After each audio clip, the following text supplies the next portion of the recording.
is enterprise ready.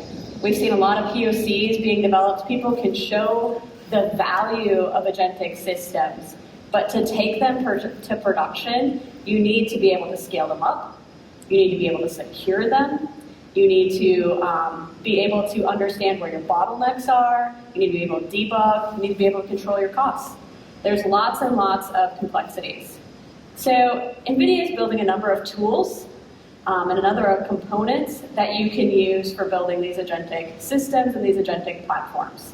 Now, we're not building you the end solution that solves your business's problem, because every business has unique data, has unique problems that they need to solve, right? So we're giving you the tools and the components that you can use, or you can work with an ISV or a service provider that can help you put them together to address your business's needs. Things like Nemo Retriever for RAG, reasoning models, open source reasoning models from NVIDIA like Llama Nemotron reasoning, agentic AI blueprints, including the IQ blueprint, which I'm going to talk about, the Nemo agent toolkit, and then specialized agents, that we build with other blueprints. So the Llama Nemotron reasoning model, this is the #1 opening reasoning model, right? And why do I say open reasoning model? Not only do we open the model, we open all of the data that we use to build the model. So you can take this and make your own reasoning model. You can fine-tune it for your business, you can build upon it, and you know that you have everything. You've been given the power and the control, right? Nemo Retriever, this is for building RAGs and for extracting data out of documents. And then our agent toolkit, that I'm the product manager for, where we help you find bottlenecks, profile your systems, and use that data to accelerate your agentic AI. So, I mentioned the IQ blueprint. Blueprints from NVIDIA are reference architectures. We put this out as open source code on GitHub. We have a website called build.nvidia.com where you can go and you can see all of our blueprints, you can see the architecture, the hardware that would be required to run them on-prem. You can run them in clouds as well, on cloud infrastructure. But we give you that code as a starting base for a use case that you can then customize to solve your business problem. The IQ blueprint is specifically a research assistant, right? So anybody who has used ChatGPT Deep Researcher, Perplexity, Gemini has one, right? There's a lot of research assistants, but a lot of our companies aren't going to allow us to just upload all of our company's data to a random cloud service to be able to do research across that data, right? There's, personally identifiable information in there, there's corporate secrets, IP, and it might be a massive amount of data. It's not convenient to be able to upload it all into somebody's cloud service, right? So with the IQ blueprint, you can build your own version that has access to your enterprise's data, to your business secrets, right? And be able to do research and create reports across that data, right? We utilize the Llama Nemotron reasoning model. That allows us to do thinking at different pieces, different parts of the process. So we can plan what queries we can do, plan what data sources are going to go access. After we get data back, we also use Llama Nemotron to check if it's relevant. Like, is this answer actually answering the question we asked? Or do we need to go look at other data sources, right? And there's iterative loops in there that we go through until we come to a report that we present to the user. And then you can still ask for more changes, right? You can ask it to go add things, you can ask it to shorten it, to make it more verbose, have a different format output, right? But it's really meant for you to take and you to customize, connect it to your enterprise data. You can build a RAG with all of your PDFs and documents with your business data. You can connect it to your customer systems of record, right? There's all kinds of data connections that you can do, and then you can augment it with web data, right? So we have a Tably search tool built in for accessing, internet data as well. And this is just a little bit more about what that flow looks like. From the input from the user, some of that relevancy check and the web searching and that iterative loop that we go through. You see there's the the loop where it says it fails the relevancy check, then it'll go look at another source and iterate through that process, right? So here's a little demo of what this looks like. So if you download the IQ Blueprint, or there is a launchable that we have on the website where you can go try this out on our Brev instance, so launch it in NVIDIA Cloud. Basically, you input a topic and some structures and details of what you want it to do. It creates a list of what queries it's going to do and where it's going to go search for that information. And then you can see here it outputs the thinking tokens. It shows you the thought process it's going through to determine the information, the queries. You can edit them. You execute. Now it's going to go search these data sources. So the RAG is searching the documents that we uploaded, that we connected to the blueprint for this demo. And then it could augment that with web searches and stuff as well. And you see it returns a number of different chunks and different information. When it's done, it creates this report, this summary across all of those, outputs it to the user, and then this is where you could then go ask for changes if you wanted. So that's what the IQ Blueprint is. You may have heard NVIDIA talking about AI data platforms and the IQ Blueprint in conjunction with an AI data platform. And just this slide is about explaining how that works. So AI data platforms, we're working with a number of storage partners, and we have a whole list of them at the bottom of the slide here, where they're building the infrastructure, the networking, the storage system with GPU acceleration in to build these knowledge retrieval systems, right? So then you have your storage system that has all your enterprise data in it. You connect the IQ Blueprint on top of that to create those research reports and summarizations across that data. All right, that's the IQ Blueprint. I'm going to switch gears a little bit to talking about our Agent AI toolkit, right? So the IQ Blueprint is one use case. It builds a research assistant. There's a lot of different agentic use cases you might want to build. We have a toolkit, an open source toolkit that we have for helping you do that. It's not an agent framework, right? There's a lot of agent frameworks out there. It's a whole ecosystem. There's a variety of different things, everything from Crew AI to AutoGen to LangGraph, right? There's a lot of options, a lot of great options. We're not saying don't use this. You absolutely should use those, or write your own agents in Python, right? And this toolkit helps you bring those together. You can use agents built in different frameworks. You can connect to MCP tools or other tools. And what the toolkit provides are three pillars, right? That interconnect layer that makes it easy to connect and build agents across frameworks. And then I think the most important, most exciting one, Bartley's going to talk a lot about the kind of data you can get, but it's the profiling, right? Why do you need profiling data? And what is profiling data? So profiling data across your entire workload that you implement with this toolkit, we can gather information about what that system is doing. Things like input and output tokens, things like how commonly each tool is called, or estimating the next time to the next time you will call that tool. Okay, what are you going to do with that data? That data can help you optimize your systems in a number of different ways. And then we're also looking at ways that NVIDIA can use that data with other NVIDIA technologies to automatically accelerate your systems, right? Bartley has a number of slides to show you, so I'm not going to talk too much about how you can optimize using that data. Then the next pillar is on eval and observability. So why do you need eval? You need to know how accurate your system is working. And not just once. You need to know every time I make a change to my system, if I add a different LLM, a different model, or even I do a new version. Maybe, Llama 3.7 comes out, or 4, whatever the next Llama is, right? 4.7, I don't know. I think we're already on 4, aren't we? But say you update your version, or even a dot version. You want to rerun that and understand, did that impact the accuracy of my system? Has it changed? So our eval system allows you to upload a eval data set, and then every time you make a change, you can rerun the eval, and it'll tell you how it impacted it, right? That's part of that. In order to put these things into production, in order to rely on them, you need to understand the accuracy and how it's changing over time with any changes you make. And then the observability, we're not an observability platform.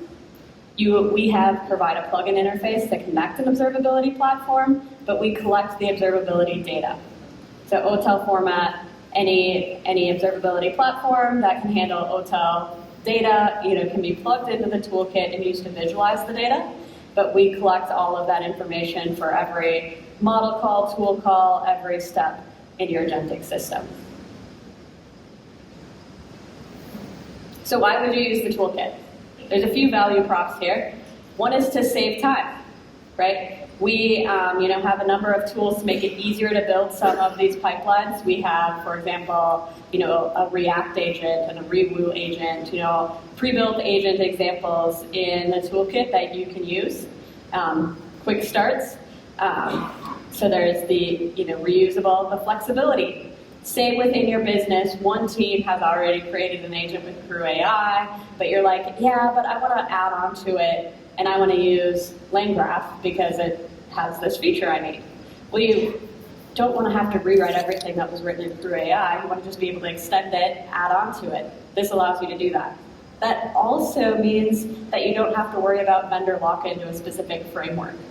There's a lot of them. They're changing. There's a new one coming out. Actually, there was probably 3 announced since I've been talking. Okay, maybe it's not that bad, but there's new ones all the time. So you don't want to have to pick one now and it be like your winner forever. This gives you the flexibility to mix and match and change depending on your needs.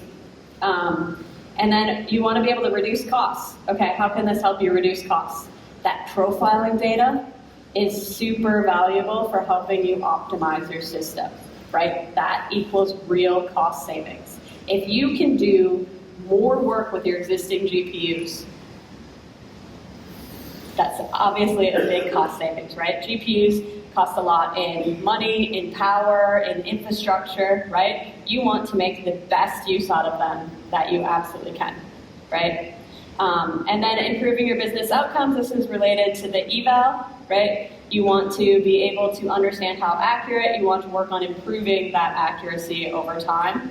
And then it also provides that traceability, for audit, right? A lot of businesses and industries can't use AI if they can't explain to their customer or the users why a decision was made, right? And the more agentic, the more agency, the more automation are built into your AI, this becomes more and more important because you need to be able to understand the why. All right, so this is where I am done. Now I'm going to bring up Bartley, and he's going to go into a lot more details on some of these components.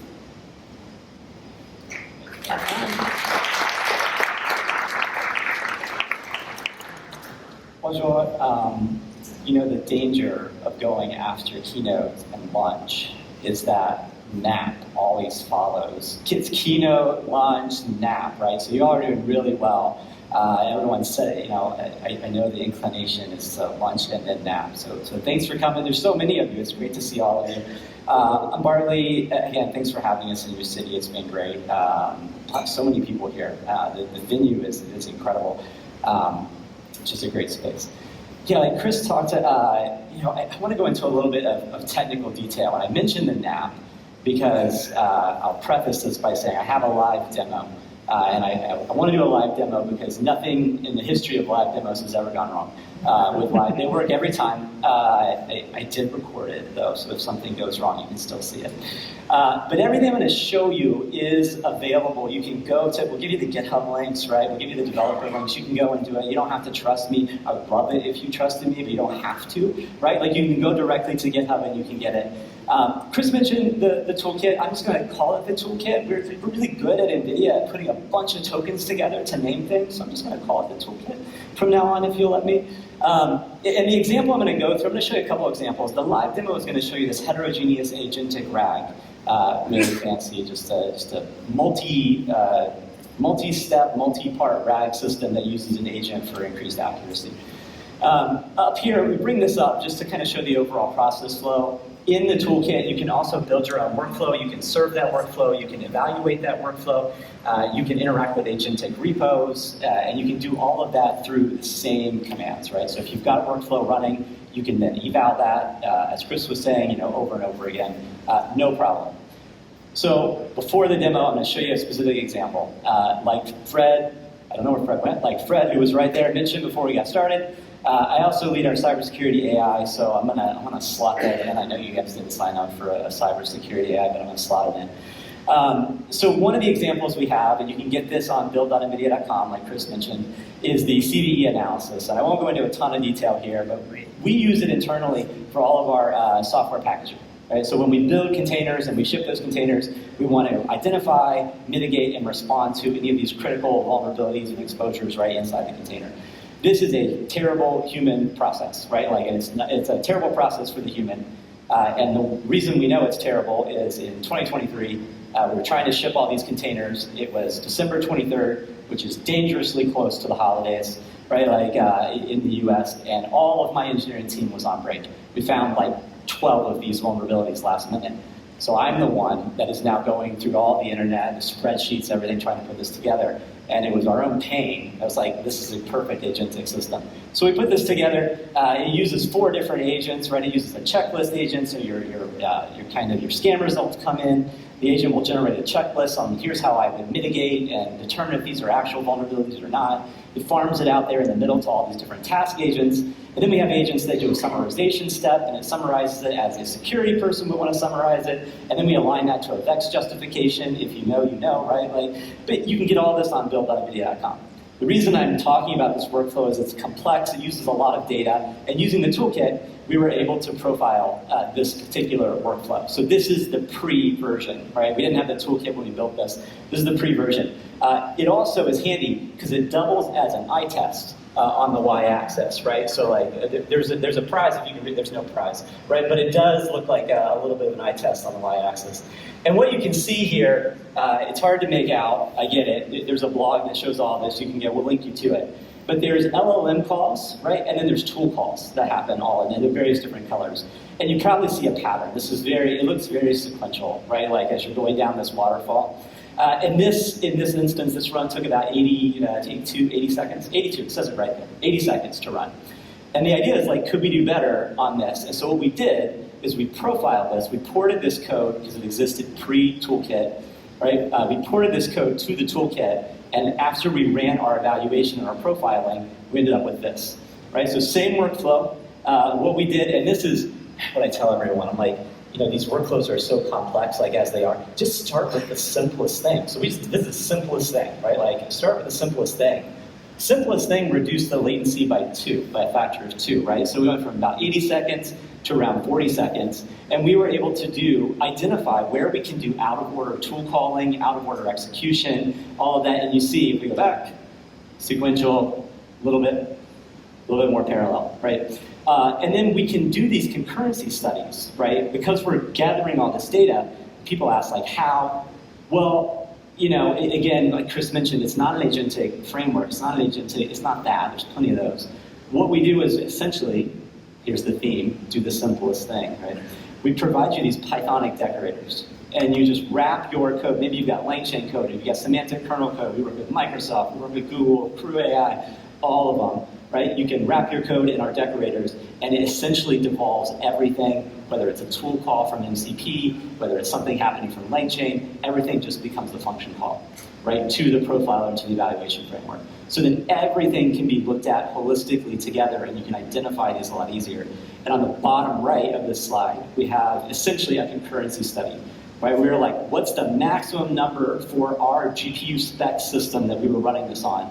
The maximum number of concurrent LLM and tool calls we can do with the least amount of latency involved, right? Because there's a turning point where more concurrency is going to equal more latency because you're thrashing your KB cache, right, as you're doing this. And for this workflow, that turned out to be around 8, right? You see the tiny bar there towards the right. This is not the only type of data, this is timing data. We also can, and again, all this is given to you via OTel, right? So you can visualize that however you want. I'm going to show you a weights and biases integration, right? Where we're feeding into weights and biases in just a second. But here's another thing that you can do. The chart on the left is a prompt token. So input token on the x-axis, completion token on the y-axis.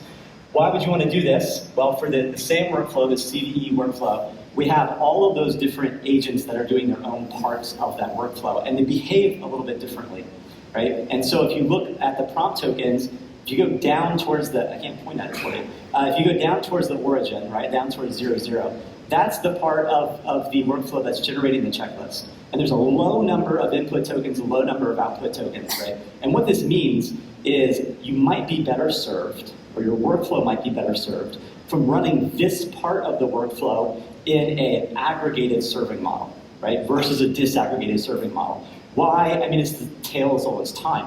When you go to a disaggregated serving model, you have to spend time, there's overhead, to pre-fill and pre-populate all the KV cache across your distributed workers, right?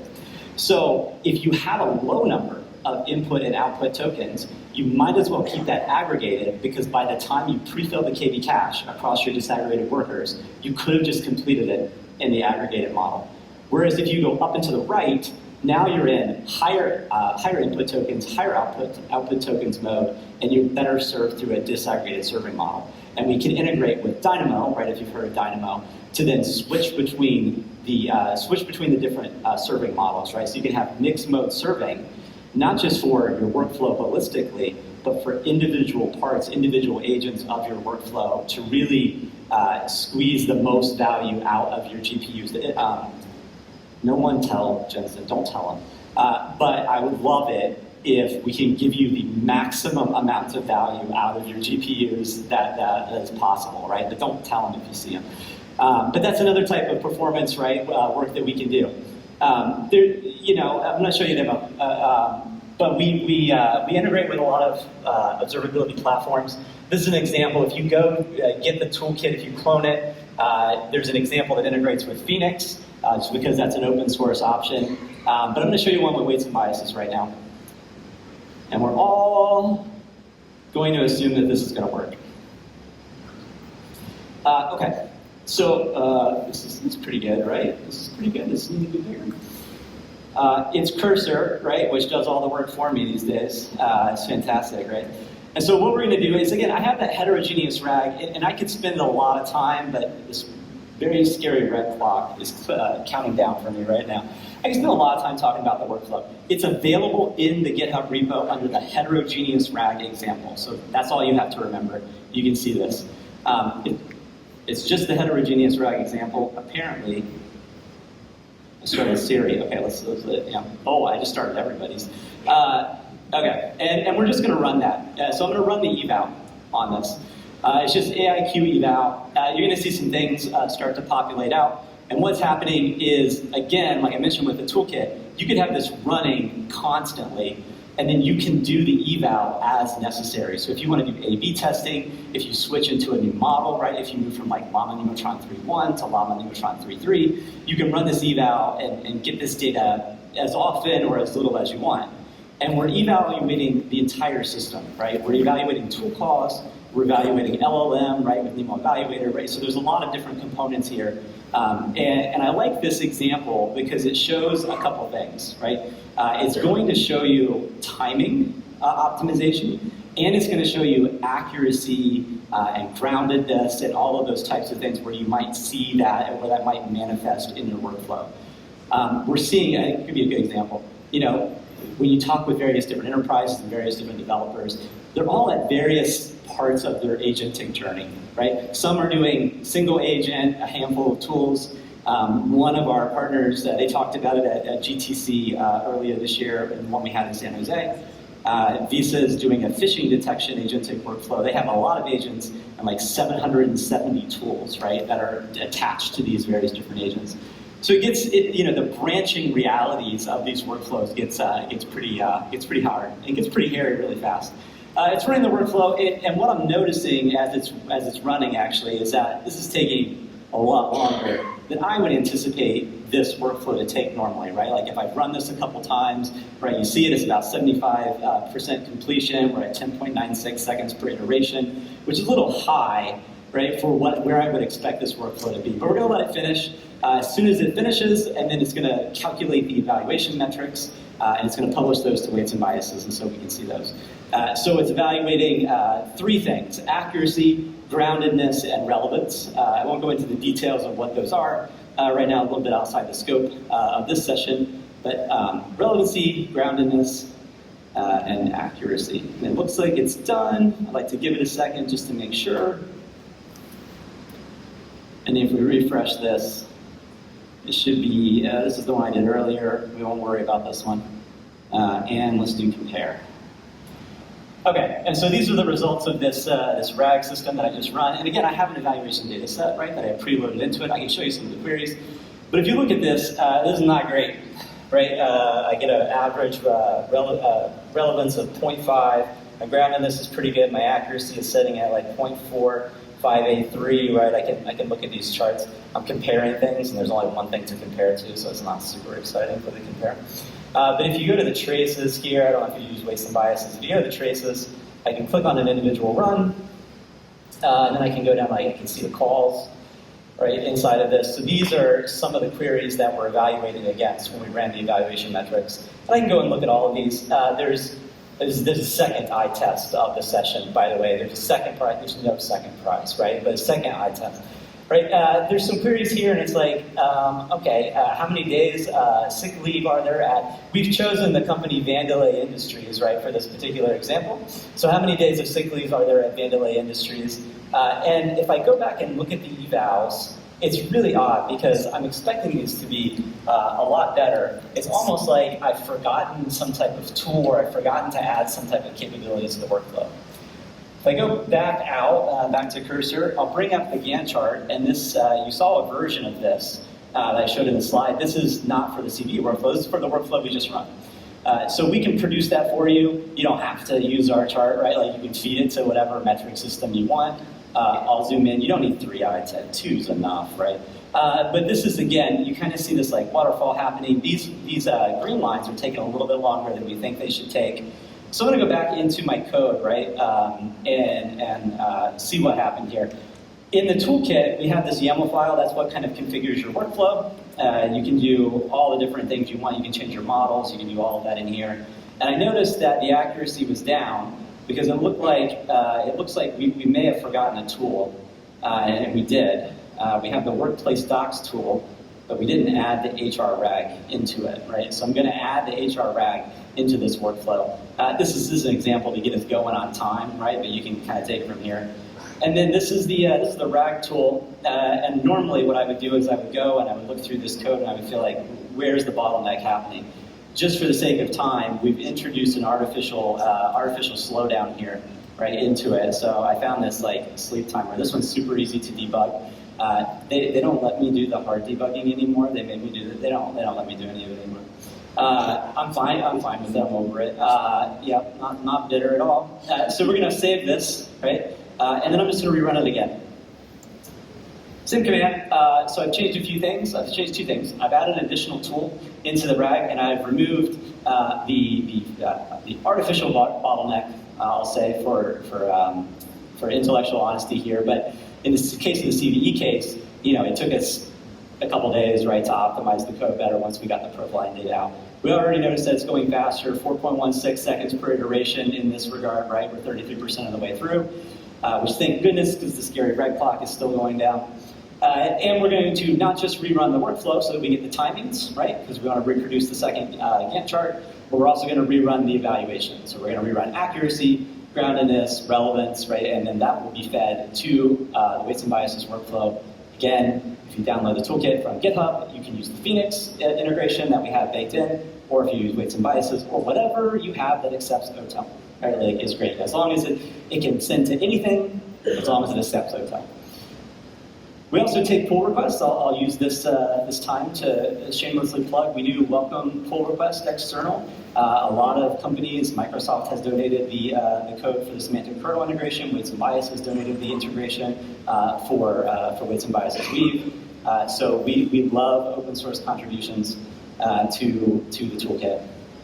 Right? Did it do it?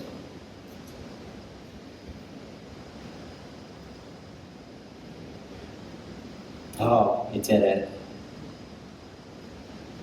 The demo deities have smiled upon us today, my friends. It was a good day. It was a good day. We can go home happy. So these are two. The blue is from the previous run. The red is from the current run. I apologize to those of you that can't see the colors, but the higher bar, better from the previous run. So we have increases across the board in relevance and accuracy. We can go back and look at all the traces. That's fine too. But I want to take a second just to look at the updated Gantt chart. This is the updated Gantt chart, and I didn't ask you to memorize the one before, although I should have. But you see some of the parallelism that we've introduced right from the Gantt chart right here. So that's the demo. Again, you can run this for yourself. You don't have to take my word for it. So I would love it if you downloaded it and ran it and just saw it for yourself. We're not the only ones that are doing this. We have a number of partners that have adopted the toolkit for their individual needs. So this is RBC, Royal Bank of Canada, that has adopted it for their Aiden platform. They use it for this like super targeted, personalized client experience and for trading intelligence and things like that. Right? So they built agents with it. They really liked the profiling capability because in the financial sector, they wanted to move a little bit faster and be more responsive. We use it for our own internal needs. Right? We have an agentic capability that we are piloting inside of NVIDIA right now, which is the entire product lifecycle management use case. So we can go from feature requests to PRD, to POR, to engineering scope, to assignment of engineering resources, to analysis of engineering resources, all with this agentic system. We've implemented that in the toolkit. We also do it for test-driven development, which is fantastic. That one's a little bit further out. And so we're using it internally. The agentic AI ecosystem that we've talked about, so we have a lot of partners. We're not doing this all ourselves. We've mentioned a few of them. A lot of them are here today. Please go stop by their booths. We would love it if you talked with them. A lot of them play into the AI data platform that Chris was talking about. How can you get started? You can get the blueprint on build.nvidia.com/nvidia/AIQ. But if you go to build.nvidia.com, you can figure it out from there. And then if you want to access the toolkit, the development kit on GitHub, it's github.com/NVIDIA/agent toolkit. Again, we'll have all these resources for you. It's linked from they're cross-linked, right? So you can't get lost. You all have used the internet before you get it, right? Chris mentioned the Launchable, and Launchable is just a way where you can launch the AIQ Research Assistant that she showed, and you can launch it in our environment. You can try it out without having to spin it up yourselves. That's the URL. This is only for VivaTech and GTC attendees, right? So you can share it, but we're not sharing it anywhere else, right? So take advantage of the Launchable. And then here are some other, and this is will all be available, some other on-demand courses for AI developers. We have a different version of this we did in San Jose earlier this year, and then we have a lot of other content that you can take advantage of. We also have a number of other blueprints while you're on build.nvidia.com. Look at our AI blueprints, look at things like visual search and summarize, our biomedical research agent that uses the same AIQ Deep Researcher blueprint. So those are all available on build.nvidia.com. With that, we have a few minutes for questions.